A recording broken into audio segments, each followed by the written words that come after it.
Good evening. Tonight we begin our seventh study in the book of Isaiah. And as we begin this study, we're going to finish off the last subsection in the second section where we're focusing on the judgment of Judah as well as the invaders, Israel and Syria and Assyria, that would be coming into her borders and threatening her. And as this second section ends, we're going to be wrapping up a look at a second restoration of Israel's remnant that is foretold. So, as I said, we're in this fourth section, in the second section of the book, where we're looking on, at this point, it's a very hopeful and a very encouraging section of the book, where we've been looking at judgment up to this point, and now we're looking at a different kind of kingdom that's going to be coming. And so just as a quick reminder with where we left off last time, we looked at a rod coming from the stem of Jesse and noting that there would be several different things about this leader and about this kingdom that he would establish. And that it would be unlike any of the kings and kingdoms that we had seen up to this point, both in history as well as in Isaiah as well. So with this in mind, as we continue to read about him, the question that we want to consider next is, when is this going to be fulfilled? When does this occur? So if you would, open your Bible and read with me in Isaiah chapter 11. We'll begin in verse 10. It says, "And in that day," so we're connected to the same time period, "there shall be a root of Jesse, who shall stand as a banner to the people. For the Gentiles shall seek him, and his resting place shall be glorious. It shall come to pass in that day that the Lord shall set his hand again the second time to recover the remnant of his people who are left, from Assyria and Egypt, from Pathros and Cush, from Elam and Shinar, from Hamath and the islands of the sea. He will set up a banner for the nations, and will assemble the outcast of Israel, and gather together the dispersed of Judah from the four corners of the earth. The Lord will utterly destroy the tongue of the sea of Egypt. With his mighty wind he will shake his fist over the river, and strike it in the seven streams, and make men cross over dry shod. There will be a highway for the remnant of his people, who will be left from Assyria, as it was for Israel in the day that he came up from the land of Egypt."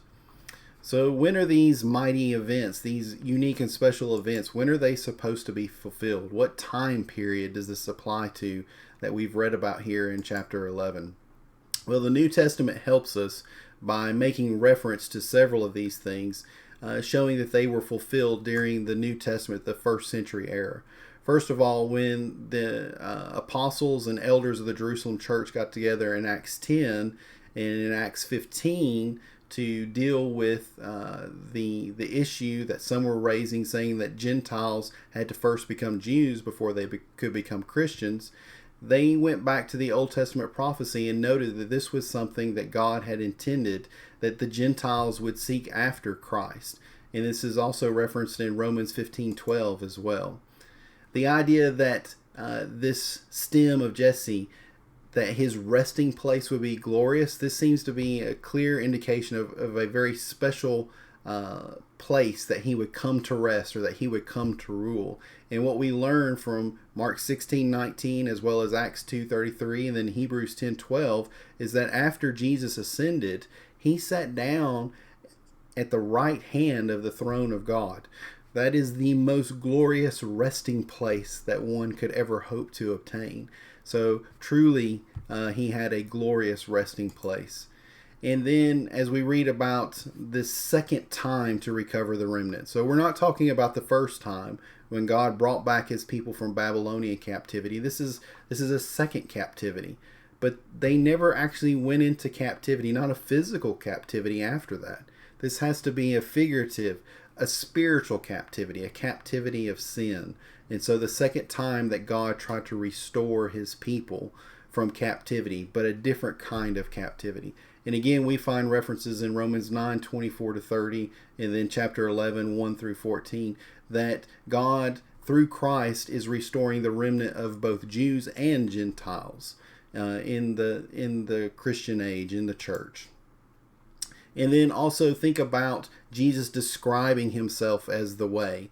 If you remember when we were looking at Isaiah, it talked about God, and it used language very similar to, in reminding us of when God brought Israel out of Egypt, how he divided or parted the Red Sea and allowed them to walk over on dry ground.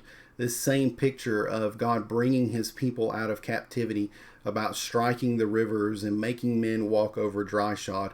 And what we would have is actually a highway. So Jesus describes himself as being the way in John 8:31 through 32, and then 14:6. And then all throughout the scriptures, especially in the book of Acts, over and over again, Christianity is referred to as the way. And so this seems to be a reference to the religion that would come later, to Christianity that would actually be the way. So we have that foretold as well. So there's several different markers in this prophecy that make this just very clear and undeniable that we're talking about Jesus. We're talking about the Messianic time period when this would be fulfilled. Now, as we look at this second remnant that's recovered, how would they be different than the previous remnant or citizens of previous kingdom? And as we look at the further description in chapter 11, verses 13 to 14, it says about this people in this time period, it says, "Also the envy of Ephraim shall depart, and the adversaries of Judah shall be cut off. Ephraim shall not envy Judah, and Judah shall not harass Ephraim, but they shall fly down on the shoulder of the Philistines toward the west. Together they shall plunder the people of the east. They shall lay their hand on Edom and Moab, and the people of Ammon shall obey them."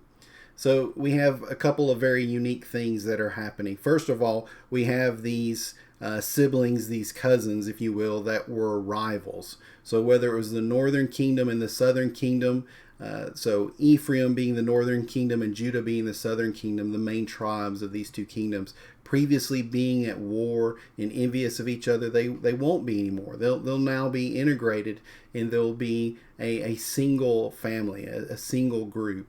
And when it talks about them flying down on the shoulder of the Philistines, that could be a reference to them actually incorporating the Philistines.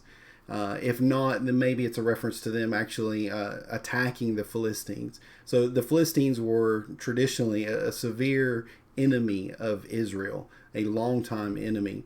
And so whether this is a reference to the Philistines potentially being merged with these people, or actually being brought into submission again, either one of those would fit.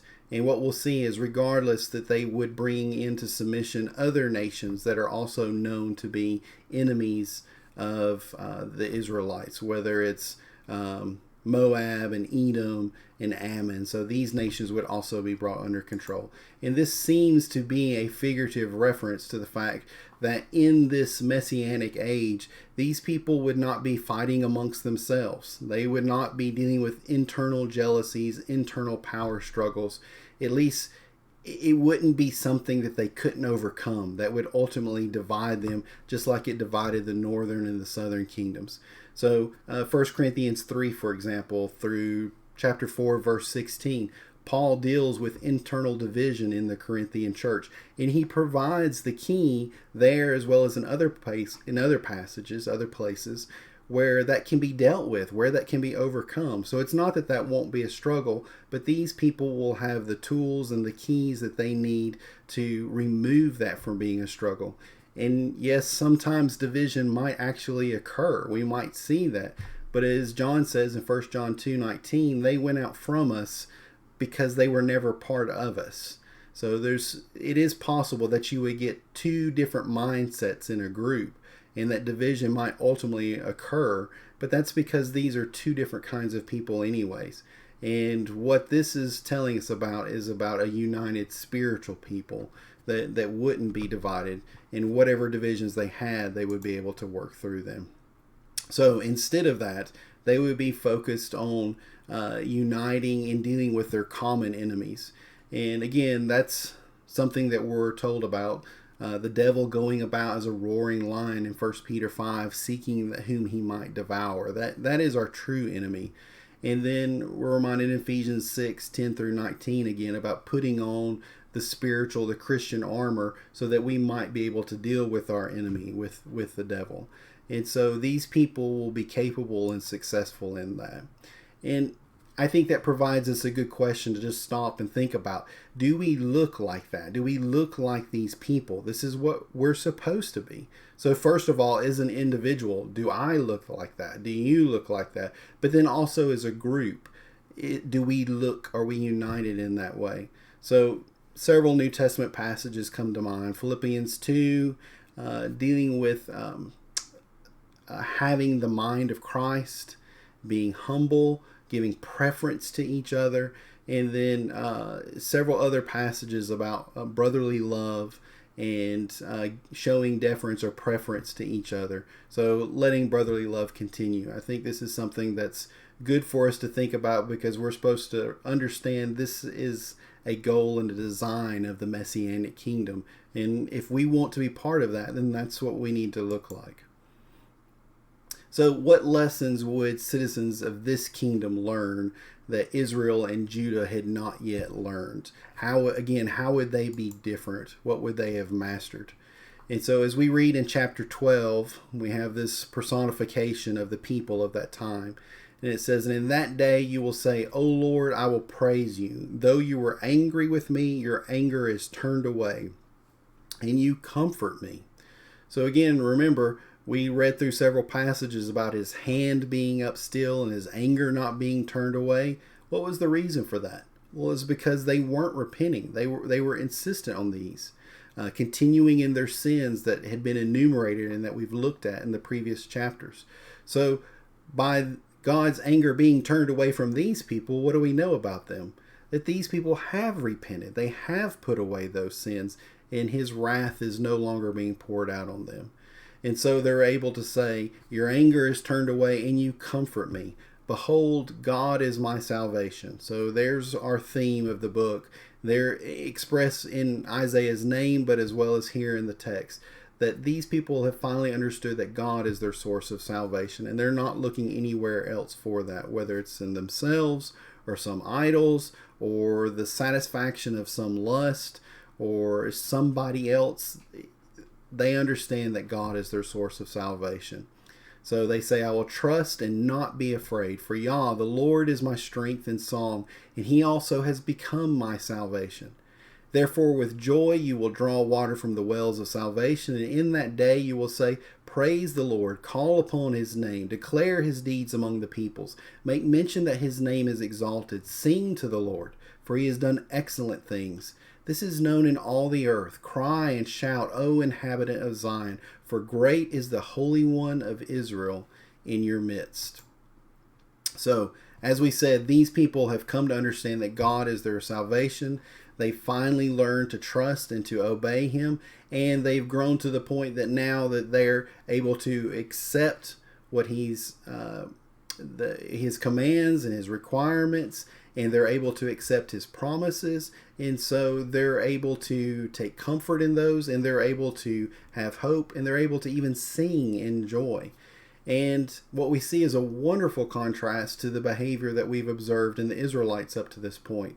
They always wanted to be like everybody else. They wanted to have a king like everybody else. They wanted to have idols like everybody else. They wanted to worship like everybody else. They wanted to be in league with the governments with everybody else.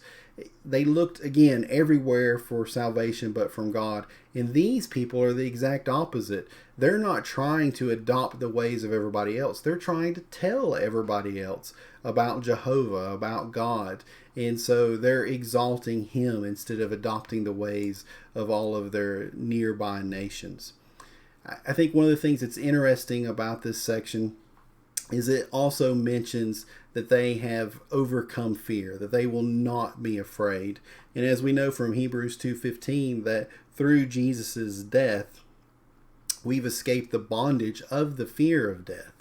And then Matthew 10:26 through 39, we're instructed not to be afraid of men, to be afraid of the Lord, because he can not only kill the body, but he can kill the body and the soul. So by having his fellowship, by having his approval and his commendation, we don't have to be afraid of anything. And so having that liberty and being released from that bondage allows us to overcome, I would dare say, virtually every sin and temptation.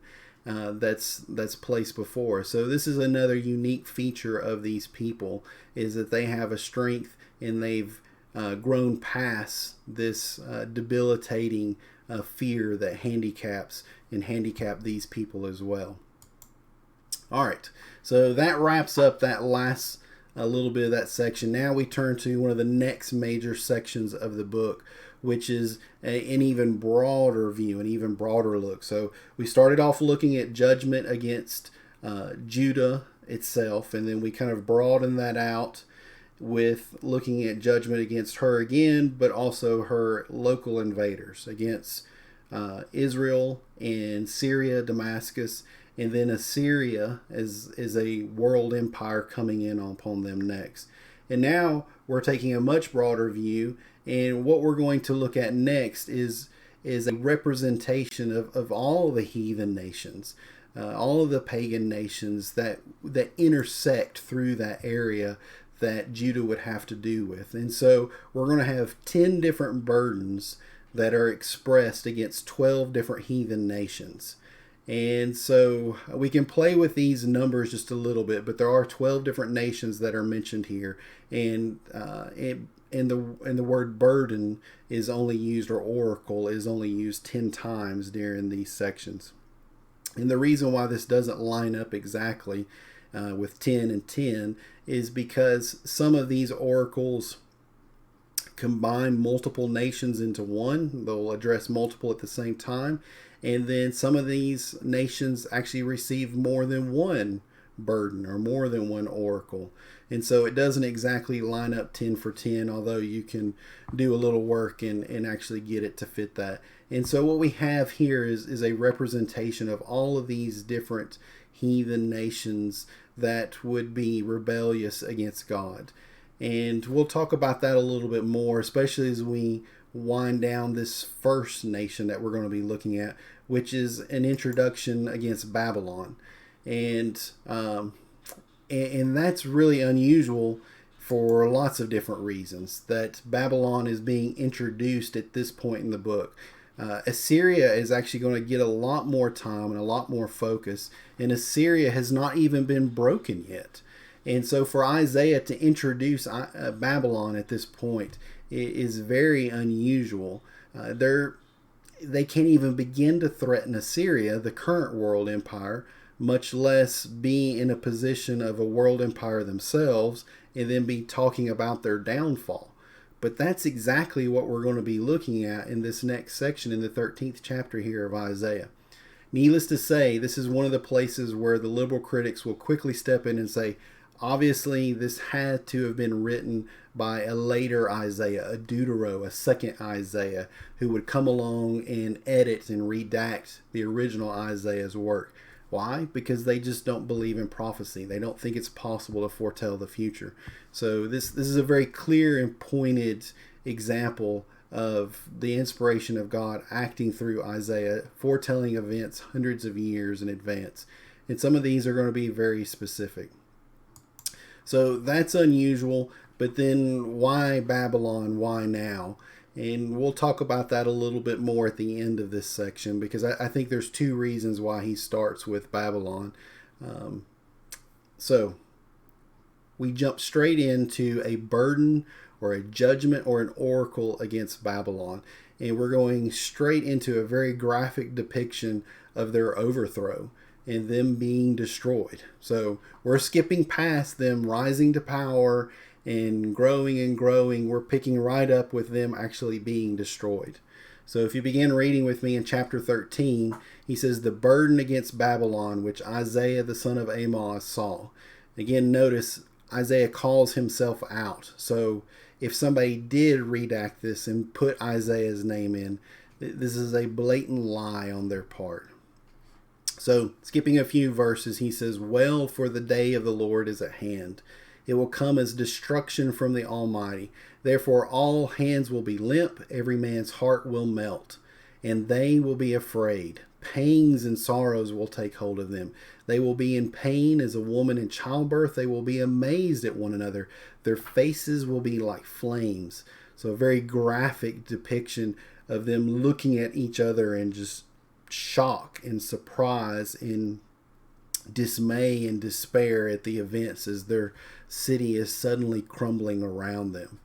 So as we go into this picture of surprise, what is it about Babylon that them falling in this way that is so surprising? Why would they be unprepared for this? Well, we're skipping a lot of history, and we're skipping over Assyria and we're going to Babylon. But one of the things that we learn about the fall of Babylon is, first of all, at their peak, they were a large empire, bigger than Assyria, and then they fell in 539 BC, thereabout. And the Greek historian Herodotus said that their walls were 80 feet thick and 320 feet high. Most modern historians think that's probably exaggerated a little bit, but Herodotus described like multiple chariots being able to drive side by side, and they were able to conduct chariot races on the top of the outer walls. So, assuming that there is some truth to that, this would have been a massive city that would have been impenetrable. They would have felt invincible in this capital city. And then also having advance warning of any incoming empire, having such a large city, they would have been able to build up massive storehouses to fight off an extended siege. The other thing that we learn from the book of Daniel is on the night that they were destroyed, their king Belshazzar was throwing an incredible feast, a great feast for 1,000 of his princes and leaders and all the people that were the great people of the kingdom, and it was a drunken feast. So the head of the kingdom, if you will, was unconscious and unaware of what was about to happen to them, and until that feast was interrupted by, as you know, the story of the handwriting on the wall. And when Belshazzar saw that, they were toasting to the gods of iron and silver and gold that had enabled them to conquer all of these other nations, including the Jews and Jehovah. And then they see this handwriting on the wall. And we're told that his hips became loosed and his knees began to knock. And so Belshazzar was terrified. And that matches very well with the description that we see in Isaiah about the pangs and sorrows and their heart melting and their hands falling limp and then their faces being like flames. The idea that their faces would be contorted and rapidly changing between different expressions of horror, maybe changing color from white, pale to flushed red and back. So the idea of just absolute terror. And you see that when you read Daniel's account of what happened on that night. And of course, what we learn from Daniel is that Belshazzar didn't learn anything and that he was actually killed that night in the kingdom, the capital fell in that night. So as we go on to read about this destruction that's going to fall on Babylon in chapter 13, we have this unusual, this very dramatic language that sounds like the end of the world. And we've talked about that a little bit before and looked at some of the symbolic language, but here's another presentation of that as we get further into Isaiah. So here in chapter 13, he says, "Behold, the day of the Lord comes, cruel with both wrath and fierce anger, to lay the land desolate, and he will destroy its sinners from it. For the stars of heaven and their constellations will not give their light. The sun will be darkened in its going forth, and the moon will not cause its light to shine. And I will punish the world for its evil, and the wicked for their iniquity. I will halt the arrogance of the proud, and will lay low the haughtiness of the terrible. I will make a mortal more rare than fine gold, a man more than the golden wedge of Ophir. Therefore I will shake the heavens, and the earth will move out of her place, in the wrath of the Lord of hosts, and in the day of his fierce anger." So, should we interpret this as the end of the world? Is there any other way we can understand such dramatic language? Is this appropriate? Remember, just a few verses ago, we saw that this was the burden against Babylon.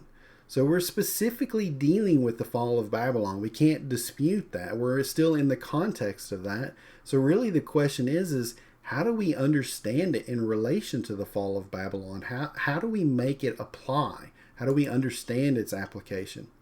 Well, I think there's a few symbols here that we're going to see reused not only through Isaiah, but through all the scriptures. And if you think about, like, for example, Psalm 119, where he talks about God's word being a lamp to his feet and a light to his path. What does light do? It gives us direction. It shows us where to go. And if you think about a society or a nation, what is its source of light? What is its source of direction? Well, it's all of its leaders. It's all of its influential people. So kings, princes, wise people, counselors, but religious leaders, celebrities. I mean, think about it. What do we call the people from Hollywood? We call them stars. They are bright lights, like the constellations of heavens, that people look to them for advice and for direction, whether or not they actually should. But regardless, they are lights. Even in Joseph's dream in Genesis 37:9, when he was seeing his family, he saw the sun and the moon and the 12 stars or the 11 stars to bow down to him. And his father understood that the sun and moon was a reference to him and to his Joseph's mother and to his brothers. So we have these key influential people in Joseph's life, the key lights, if you will, being shown or expressed, represented by the sun and the moon and stars. And this is something as I said, we're going to see this a lot, have a lot of opportunities to confirm this is through other prophecies in Isaiah and Revelation and many other sources as well. But one of the other things I'd like for you to think about is this could also be a representation of idols as well, as that being yet another source of light and direction for a pagan world. So later on in Isaiah in chapter 60, verses 19 through 20, he's going to talk about a time when God's people would no longer need the sun or the moon because God would provide the light. And then we see that same image used in Revelation 21 and 23 through 24, talking about heaven, that there's no sun there, no moon there, because God and Jesus are the light, and they provide that. And so you have that on one hand, that there's kind of the ultimate light that we will all have access to and should be looking to both now and then. But then we also have, throughout Old Testament history, we had people that were prone to literally worship the sun and the moon and as some of their idols, if you will. And so they would literally look to that as sources of like religious light. And then in Exodus 12:12 and then 18:11, the plague, specifically, I'm thinking of the plague of darkness, that was understood as a signal or a sign that Egypt's idols were impotent. Their gods could not confront or contest with Jehovah. So by him sending those plagues, he was sending them directly to all of their idols, showing that he was more powerful than their idols, whether they were the god of the sun or they were the god of death or whatever. God was stronger than them and supposedly all of their strengths. So this could also be a reference to the idea that any wisdom or light that they would hope to get from their idols or from their gods would also be out. They would be in darkness. And this is a picture that Isaiah has already used once about the despair that would come for people who would look to the heavens and then look to the earth, and they would see only darkness and gloom and despair. So this seems a fair and good symbol to represent the terror and the despair of that time. So what about shaking the heaven and the earth? Well, that's something that we see in Haggai chapter 2, verses 6 through 7 and 21 through 23 to represent some world-changing events.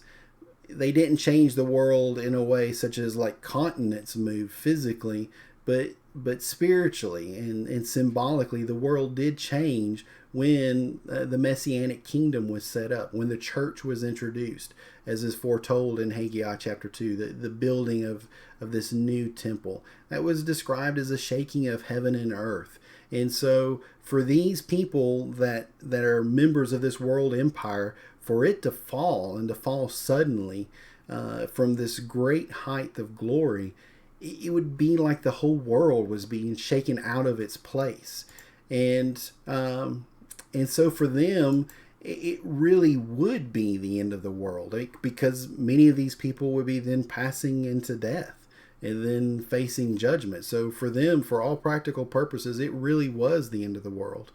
But as far as God also punishing the world and the whole world suffering in for this, Revelation 18:9-19, when it talks about the fall of Rome, or described as Babylon there, it lists off kings, merchants, shipbuilders, so many different people that benefited from the economy of this great city.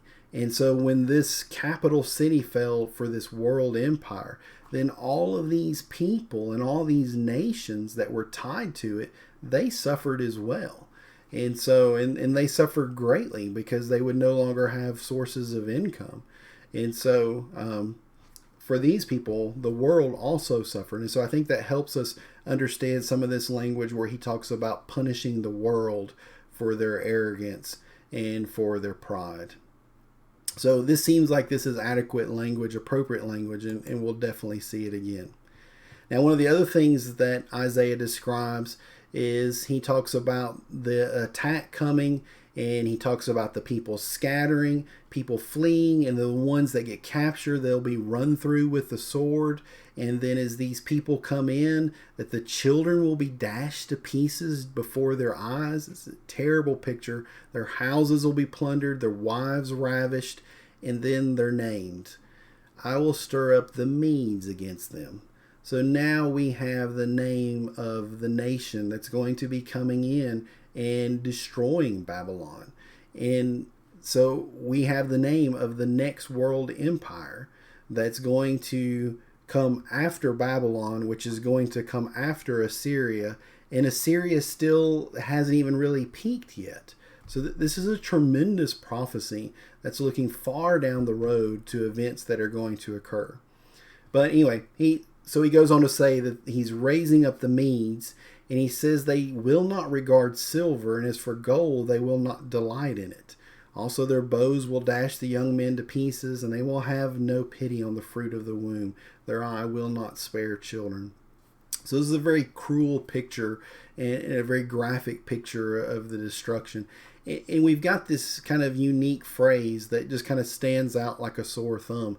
What does it matter that they wouldn't regard silver and they wouldn't delight in gold? Why would that make it even more fearful and more terrifying? Well, I think what that says is these people aren't coming for treasure. You can't pay them off. There's nothing you can give them that's going to satisfy them. There's probably events in our lives where, for whatever reason, in various ways, we may get crossways with somebody or something, and we figure out, well, they're upset because they really want something else. It's not personal. They just want this other thing, and if I can provide it for them, then the trouble will go away. But what they're being told in this case is there's nothing you can give these people. They're not coming for something else. It's entirely personal. They're coming for you. They're coming to wipe you out, your wives, your children, your entire world. They're coming to destroy you. And so I think understanding that, trying to put myself in the shoes of these Babylonians, that would be terrifying to understand that these are the kind of people that would be coming for me. And of course, I don't think this is recorded for the Babylonians' benefit to give them warning, where although it certainly could do that, I think this is trying to help the people of Judah and Jerusalem to understand a much bigger picture, a much bigger threats, and much bigger issues that we'll continue to discuss as the class goes on. So I think it adds to the horror of this picture, and it adds to the power of the warning that's behind that and what's being communicated. So as we see Babylon being destroyed, how do they end up? What is the dreadful, haunting end of them? Well, the Lord would proclaim through Isaiah, "And Babylon, the glory of kingdoms, the beauty of the Chaldeans' pride, will be as when God overthrew Sodom and Gomorrah. it will never be inhabited, nor will it be settled from generation to generation. Nor will the Arabian pitch tents there, nor will the shepherds make their sheepfolds there, but wild beasts of the desert will lie there, and their houses will be full of owls. Ostriches will dwell there, and wild goats will caper there. The hyenas will howl in their citadels, and jackals in their pleasant palaces. Her time is near to come, and her days will not be prolonged. So just a few little technical notes there at the end. When he says her end is near to come, well, actually, she hasn't even started yet. So how is her end near to come? Well, remember, these are the visions that Isaiah saw. These are pictures that he saw. And so when he's speaking, he is fast forward to that point in time, and he's saying this is something that is very near. And then also, depending on when Isaiah put all of this together as writings and provided this, this could be something that people are reading later, and then it is very near at this point. But I think the picture is he's standing in the future, and he's realizing that this is something that is close by. And on the scale of all of history, it actually is not that far away from where they were. But also your translations may have different words for the animals. It turns out animals is one of those things, and plants and things of nature, they're actually notoriously difficult to translate. And so this is one place where you'll see variation and improvements from newer and newer translations. But so what is the dreadful end? That it's never going to be inhabited again. It's just going to continue to be a desolation. Now, that didn't happen immediately, but after it was destroyed, it continued to be kind of run down and become less important and less inhabited. And by the time that we get to Alexander the Great, then it is completely destroyed. In fact, Alexander the Great, he made his way down to India, and when he came back, after not being able to go any further, Babylon was one of the places that he thought about rebuilding and making a capital for himself. Didn't work out so well. Another person who wanted to do that was Saddam Hussein, who in recent times started to rebuild it. And you can actually go look it up on the internet and see videos of it. And even the places that he's rebuilt, it was used as a base for the American troops when they were over there. And all the doors are wide open, and there's literally wild animals running in and out of this palace that he started to rebuild, but that he never finished. So it is something that has continued to be true even to this day, that this is not a place that is inhabited by anything but wild animals of the desert. So the people that captured Judah and Israel the Babylonians are going to be destroyed. So you would think that would be really bad for Judah, for the Jews that survive, that they might be in a worse spot. But actually, that's not what happened. They actually benefited from that. And if we're not familiar with the history, that might be a little bit surprising to us. So we're told in chapter 14, for the Lord will have mercy on Jacob and will still choose Israel. So God's plan, his promise to them is not changed. That will continue to persist. And it says that he will settle them in their own land. So he's going to bring them back. But he also describes the conditions. He says the strangers will be joined with them, and they will cling to the house of Jacob. Then people will take them and bring them to their place, and the house of Israel will possess them for servants and maids in the land of the Lord. They will take them captive, whose captives they were, and rule over their oppressors. So we have a role reversal. It shall come to pass in the day the Lord gives you rest from your sorrow and from your fear and the hard bondage in which you were made to serve. And so I think what we have is a picture of something that we've seen before.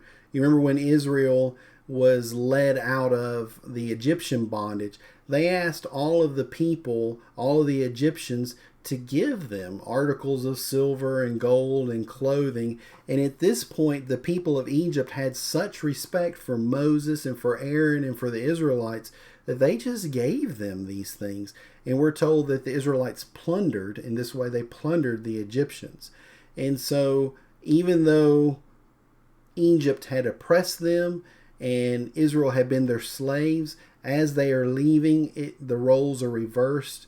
And we see actually that Israel is plundering and taking the resources of Egypt. And this is something that we see happen again with God's people in the second captivity.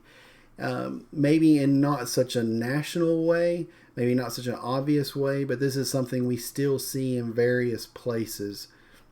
So first of all, just think about Daniel. Even though he ruled and was notable under Nebuchadnezzar, and to some extent under Belshazzar, he continued to be notable even under Persian king's rule. And so he ruled directly underneath the king. And those satraps who tried to overthrow him, they failed miserably. And so they ended up being thrown into the lion's pit with all of their families.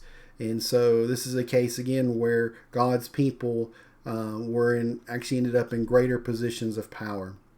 But also think about Haman, who tried to destroy all the Jews. And he ultimately ended up falling before Esther and before Mordecai, being hung on his own gallows that he had set up for Mordecai. And as those events transpired that we read about in Esther 2 through 10, we actually see more and more people that are not Jews from the surrounding nations that actually converted to Judaism. They became Jews just out of fear and respect for these great events. And this is something that we continue to see even through into the Grecian period. And so we read about this in Zechariah 2 as well, verses 7 through 12. So them continuing to be building and being at rest there. So when the Jews finally did return from captivity, then they had some resources of their own, but we're told that the kings that sent them back with each wave provided them with resources to offer sacrifices, to rebuild the temple, to rebuild the walls.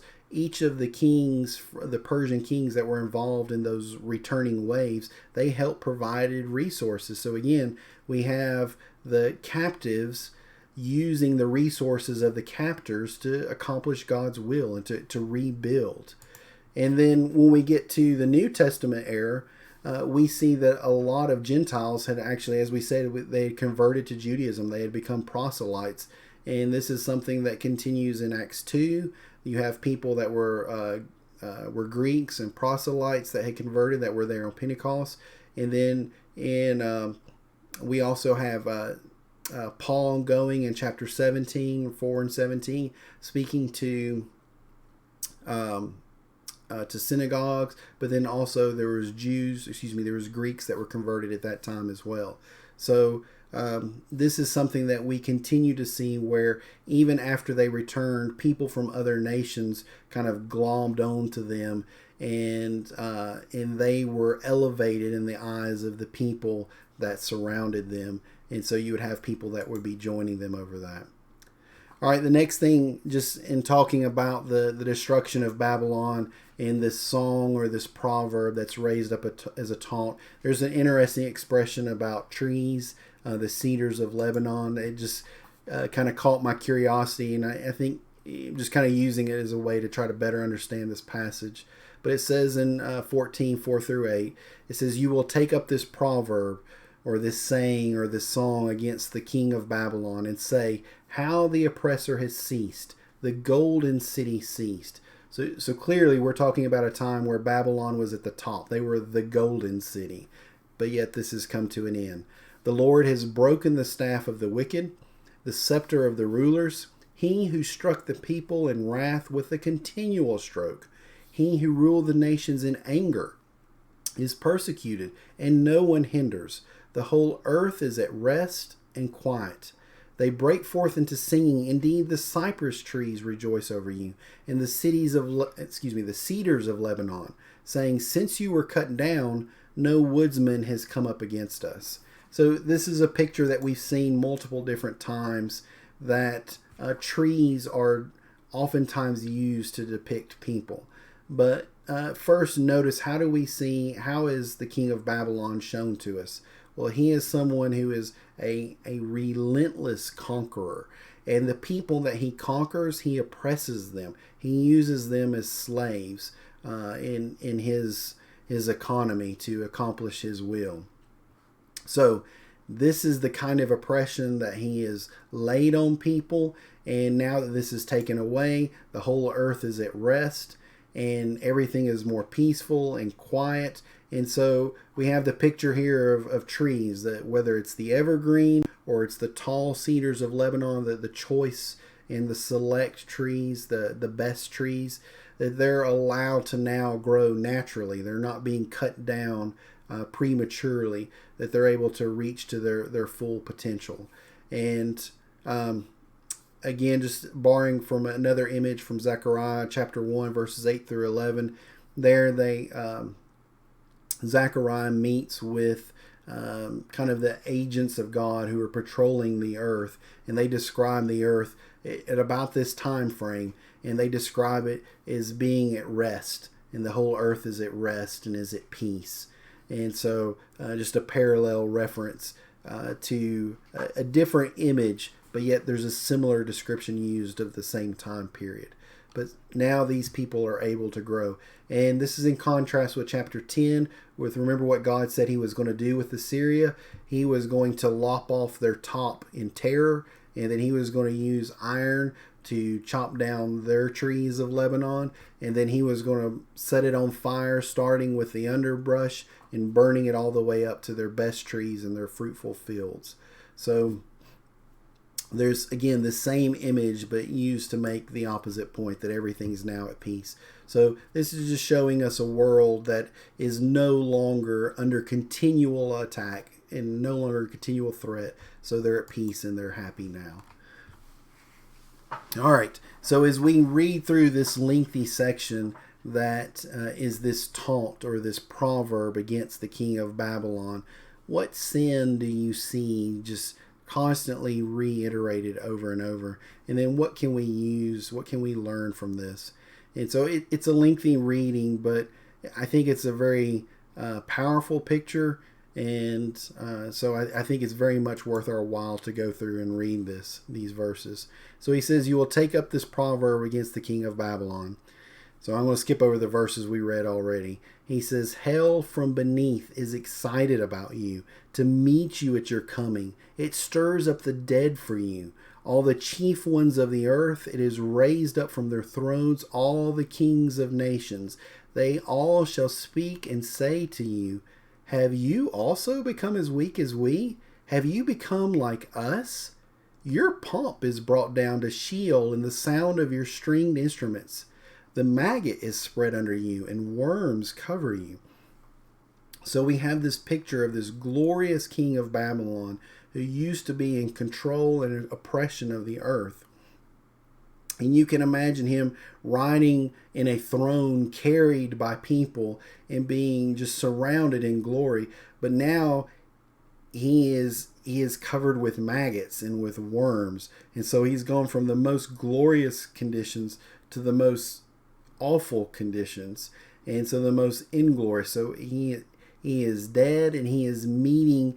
And this is obviously a figurative representation, showing how much his glory has been stripped away. But as he enters the realm of the dead, and all of these past kings who are dead are now kind of mocking him and saying, are you once so great, but now are you as weak as we are? So then he goes on to say, how you are fallen from heaven, O Lucifer. This is the New King James translation here. Son of the morning, how you are cut down to the ground, you who weaken the nations, for you have said in your heart, I will ascend into heaven. I will exalt my throne above the stars of God, and I will also sit on the mount of the congregation on the farther sides of the north. I will ascend above the heights of the clouds. I will be like the Most High. Yet you shall be brought down to Sheol, to the lowest depths of the pit. Those who see you will gaze at you and consider you, saying, Is this the man who made the earth tremble, who shook kingdoms, who made the world as a wilderness and destroyed its cities, who did not open the house of his prisoners? All the kings of the nations, all of them, sleep in glory, every one in his own house. But you are cast out of your grave like an abominable branch, like the garment of those who are slain, thrust through with the sword, who go down to the stones of the pit like a corpse trodden underfoot. You will not be joined with them in burial, because you have destroyed your land and slain your people. The brood of evildoers shall never be named. Prepare slaughter for his children because of the iniquity of their fathers, lest they rise up and possess the land and fill the face of the world with cities. For I will rise up against them, says the Lord of hosts, and cut off from Babylon the name and remnant and offspring and posterity, says the Lord. I will also make it a possession for the porcupine in marshes of muddy water. I will sweep it with the broom of destruction, says the Lord of hosts. All right, so there's several things that we see kind of repeated in there. And so just trying to summarize those. First of all, this picture of their king that represents, I would say, all of their kings and represents probably the nation as a whole, certainly its leaders and those that suffered in this destruction of this. This was a very arrogant people. They were presumptuous. That they thought that they could be equal to God, that the king thought that he could ascend to that level of power and put himself over God and be above any of the consequences or judgment that God might bring on him. And so obviously that reminds us of Nebuchadnezzar in Daniel 4, who says, Is this not great Babylon that I've built for myself and for my glory? And then, of course, God intervenes immediately on that. And then, but it also reminds us of the parable in Luke 14, 7 through 11, where he talks about those who came and sat up in the highest places, the best places at the feast. And then somebody more important came in, and the host would have to come in and say, I'm sorry, you need to come back down to this lower place. This is reserved for somebody else. And so you have a very different context. But yet it's the same problem where somebody thinks too highly of themselves and they assume a position that doesn't belong to them. And so for that moment, they may have tremendous glory, but with shame, they end up taking a much lower place. And we have an extreme presentation of this in the King of Babylon. And so I think one of the things that helps us reflect on that is realize that every blessing, every success, every time someone thanks us, every time somebody comes to us for help because they need us, or every time they show any kind of respect towards us, all of these things are opportunities where we can kind of fill ourselves up with pride, and it opens the door for temptation for pride to take control and for us to take a view like that of ourselves. And so 1 Corinthians 10, I think, is instructive on this, where he's telling the people, look, you think you were baptized, you got the Lord's Supper. Well, the Israelites, they were also baptized, and they also had a special meal, and yet they were destroyed. So he that thinks he stands, take heed lest he fall. We can all, that point is being made, that there's a lesson in history for all of us. All of us are capable of thinking too highly of ourselves and thinking that we can't be brought down low. And when we think that, then that's when we're actually the most vulnerable and the most sure to be brought down low. So I think there's a good lesson there. Now, obviously, for the Babylonian king, this problem manifested itself as relentless conquest, oppression, squeezing his own people, and then showing no mercy, not allowing any mercy even for his prisoners. Just complete anger at even the thought that some of his prisoners would expect to be released. So we're not going to be in a position where that would tempt us or be before us, but do we step on people on our way to our top of the mount, to our top of the assembly, to our top of the congregation? It would be a much smaller mount comparatively to what the Babylonian king was looking at, but doesn't that make it all the more worse when we exhibit the same behavior for something that is even a lesser reward? So I'll just read this from Luke 20:46 through 47. Jesus says, "Beware of the scribes who desire to go around in long robes, love greetings in the marketplaces, the best seats in the synagogues, and the best places at feast, who devour widows' houses, and for a pretense or for a show they make long prayers. These will receive their greater condemnation." So I think this is something that we need to be careful of and be aware of, that even some place that where we think we're as safe as we can be, even at worship services, this can be something that can be a temptation, and we can be exhibiting the exact same behavior of trying to put ourselves in a higher place to which we don't belong, and then ultimately with shame having to take a lower place. So I think a powerful thing for us to look at and look for places where we can make application to. All right, so how about a couple of incidences where this actually happened in the Babylonian history?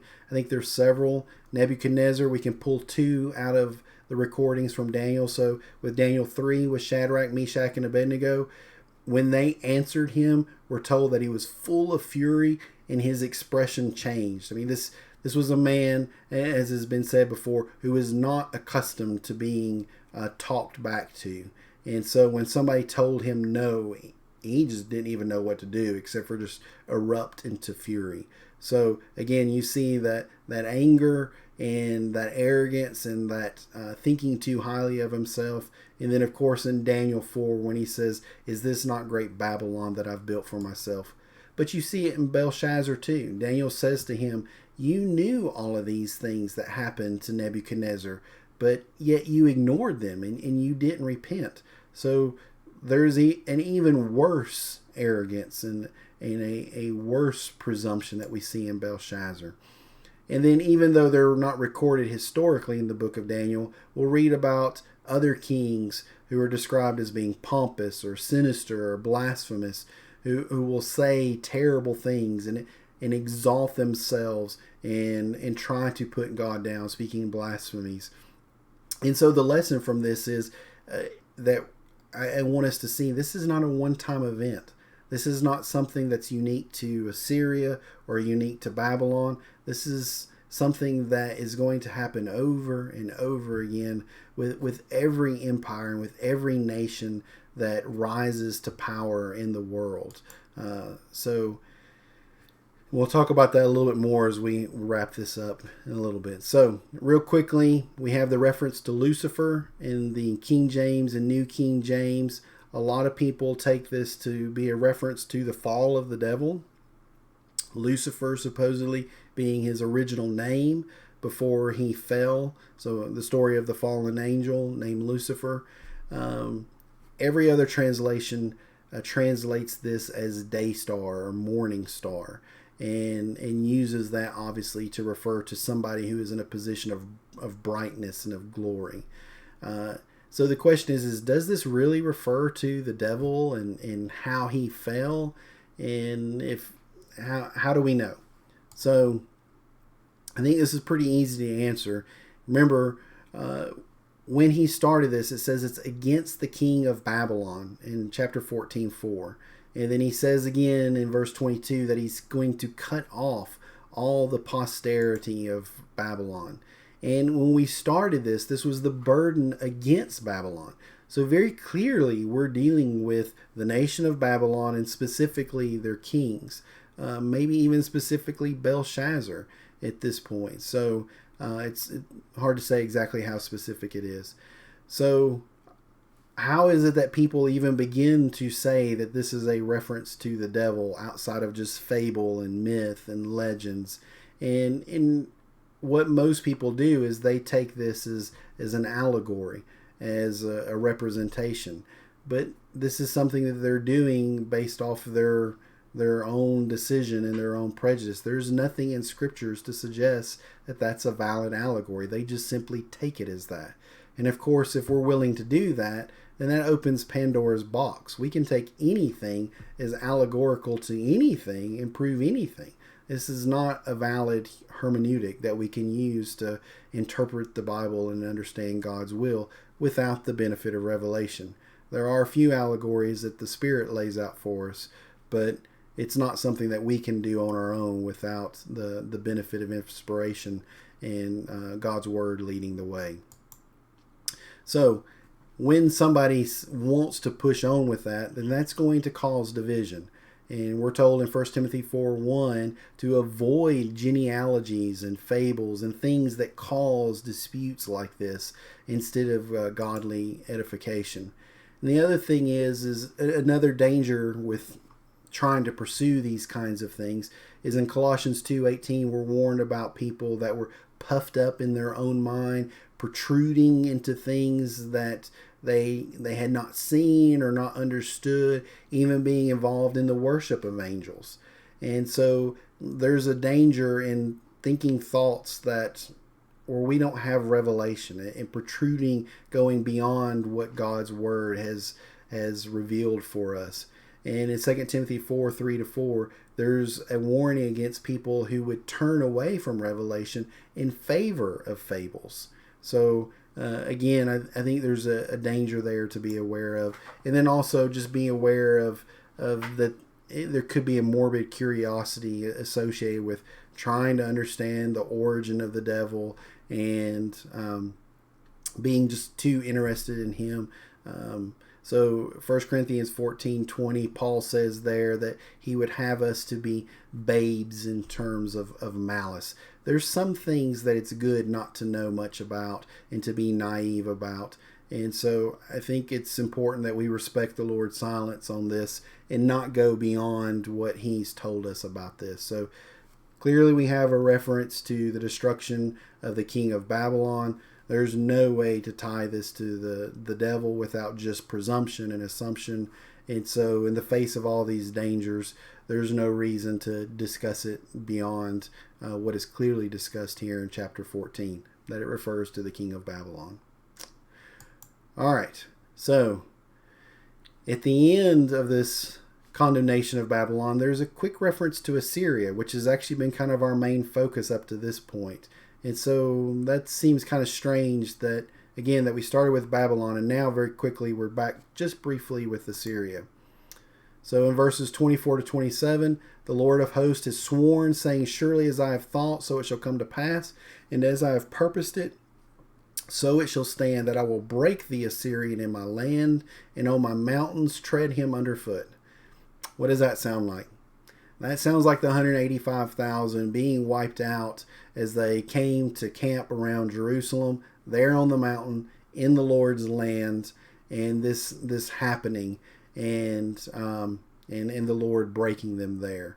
So then his yoke will be removed from them, and the burden removed from their shoulders. This is the purpose that is purposed against the whole earth, and this is the hand that is stretched out over all the nations. For the Lord of hosts has purposed, and who will annul it? His hand is stretched out, and who will turn it back? So we have a variation on the phrase that we'd seen previously. But the important thing to notice about this brief reference is that very clearly we have Babylon and Assyria being tied together. I think they're tied together as far as both of them are certain. Just as certain as God is going to wipe them out and he's going to accomplish this destruction in his land to Assyria, in the same way, Babylon is surely going to be destroyed. And so, from a certainty and a confidence standpoint, they're tied together. Just as sure as one's going to happen, so is the other. But they're also in the same way tied together. In fact, the whole earth is tied together. All of the nations, every nation that exalts itself against God and is rebellious against God, is wicked and sinful, this is the fate that lies in front of it.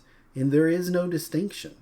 And so the emphasis here is is that God is the source of power. There is no nation, there is no people that is more powerful than God that can escape his judgment.